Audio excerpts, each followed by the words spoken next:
જે કરોડોની કિંમતનો હતો અને જોહરીને 100 રૂપિયામાં આપી દીધો. ગોવાળ તો ત્યાંથી આગળ ગયો અને જોહરી રાજી થઈ ગયો કે આ જેની કિંમત ના આંકી શકાય એવે 100 રૂપિયામાં લઈ લીધો. રાજી થતો થતો જ્યાં તિજોરીમાં મૂકવા ગયો એટલો એમાં જ હીરો હાથમાંથી છટક્યો અને તૂટીને ભૂક્કા થઈ ગયો. એમાંથી અવાજ નીકળ્યો કે પેલો તો મૂર્ખ ગોવાળ હતો, એ તો મારી કિંમત નહોતો જાણતો, પણ તું તો જોહરી હતો, તે મારી કિંમત 100 રૂપિયા આંકી, તો જા તારી પાસે નહીં રહું. એમ બીજો કોઈ સાધારણ જીવ યમુનાજી કે ઠાકોરજીની કિંમત આંકે તુચ્છ રીતે તો સમજી શકાય, પણ આપણે તો વૈષ્ણવ છીએ, આપણે તો વલ્લભી છીએ, અને આપણે વલ્લભી થઈ અને યમુનાજીની આવી તુચ્છ કિંમત આંકીએ તો યમુનાજી રૂપ હીરો પણ આપણી પાસેથી જતો રહેશે. નગ અમોલે, આ તો અણમોલ હીરો છે જેની કિંમત આંકી ન શકાય. તો આમ શ્રી હરિરાય મહાપ્રભુજી પ્રથમ પદમાં શ્રી ઠાકોરજી અને યમુનાજીના વિહારનું વર્ણન કરી વિરામ કરે. આવો દ્વિતીય પદનું અવગાહન કરીએ અને પછી એનું રસ દર્શન કરીશું. બધા જ સાથે ગાઓ. યમુનાજીના ગુણગાન જે ગાય એનું સાંભળવા તો સ્વયં ઠાકોરજી આવે છે. તો બધાના મુખમાં તમારી પાસે 41 પદની પુસ્તિકા છે, અહીંયાથી ગાવામાં આવે, સાથે સાથે આપણે પણ અવગાહન કરીએ.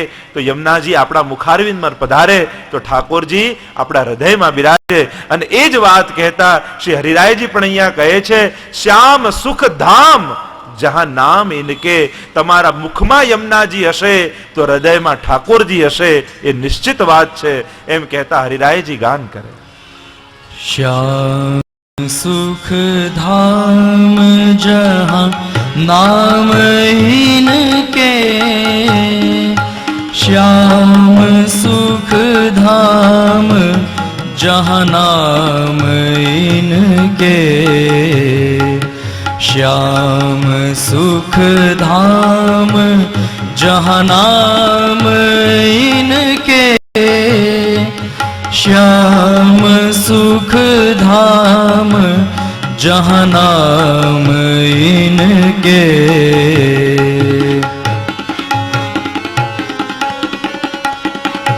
निस दीना प्राणपति आए ही में बसे, जोई गावे सुजस भाग्य तिनके, श्याम सुख धाम जहाँ नाम इनके.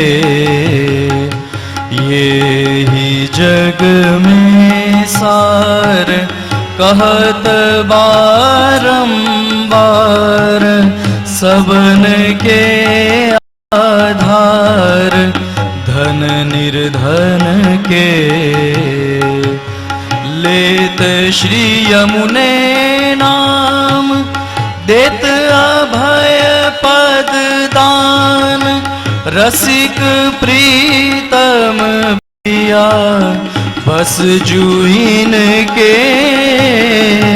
श्याम सुख धाम जहाँ नाम इनके, श्याम सुख धाम जहाँ नाम इनके, श्याम सुख धाम जहाँ नाम इनके. ઠાકોરજી ક્યાં મળે?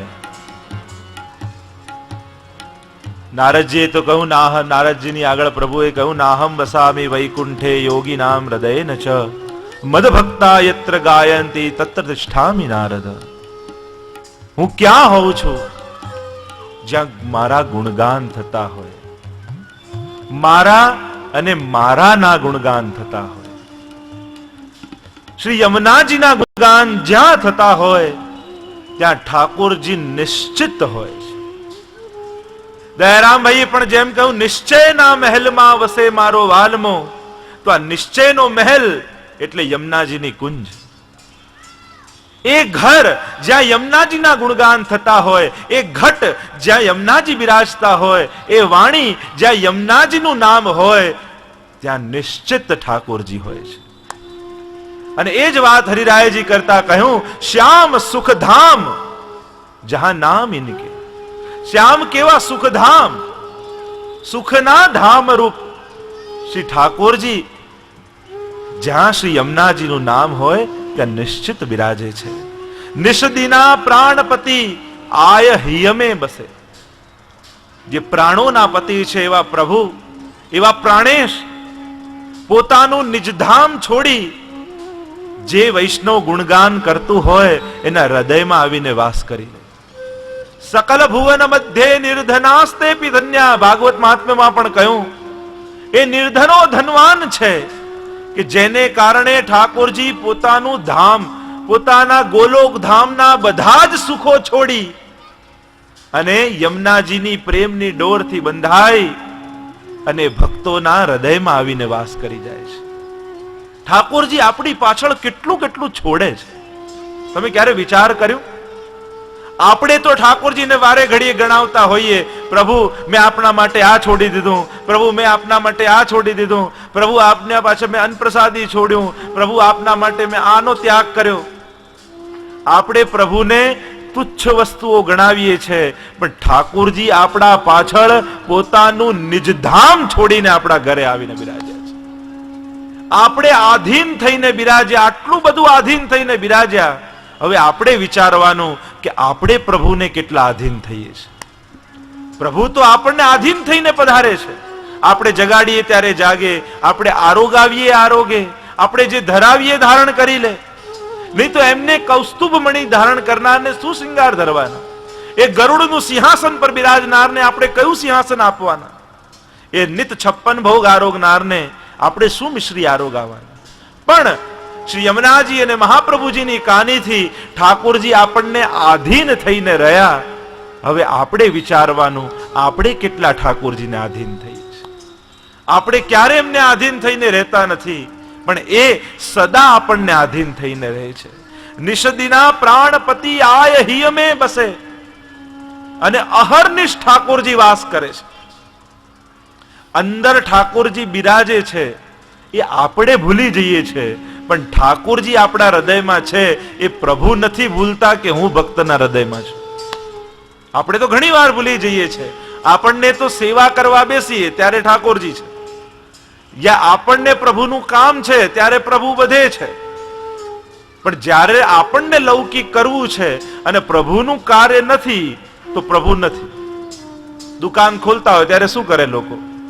એ ઠાકોરજીનું ચિત્ર ત્યાં પધરાવ્યું હોય ને હાથ જોડે ને કોઈ દીવો કરે ને અગરબત્તી કરે, પ્રભુ કૃપા કરજો, ના કરજો. પણ જ્યાં ધંધો ચાલુ થાય અને એ ચિત્રની આગળ પેલાને છેતરતા હોય ત્યારે ઠાકોરજી નથી. એટલે આપણને જ્યારે કામ છે ત્યારે ઠાકોરજી છે ને આપણને જ્યારે એમનું નથી કામ ત્યારે પ્રભુ નથી. પણ યમુનાજીનું જે નામ લે છે તો નિષદીના પ્રાણપતિ આય હિયમે બસે. અહર્નિશ ઠાકોરજી ભક્તના હૃદયમાં વાસ કરે છે. જીવ ભલે ભૂલી જાય કે હૃદયમાં પ્રભુ છે, પણ પ્રભુ પોતાનું ધામ છોડતા નથી. પછી પ્રભુનું એ ધામ નથી રહેતું, આપણું ભક્તનું હૃદય ધામ બની જાય છે. જોઈ ગાવે સુજસ ભાગ્ય તિનકે. અને જે યમુનાજીના ગુણગાન કરી શકે એ મહાભાગ્યશાળી છે.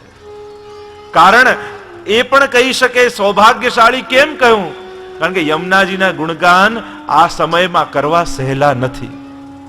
કલિયુગમાં એમ કહ્યું છે કે નામ લેવા માત્રથી જીવનો ઉદ્ધાર છે. એનો એક અર્થ એમ પણ થાય કે કલિયુગમાં નામ લઈને તો બતાવો કે નામ લેવું એ અઘરું થઈ જશે.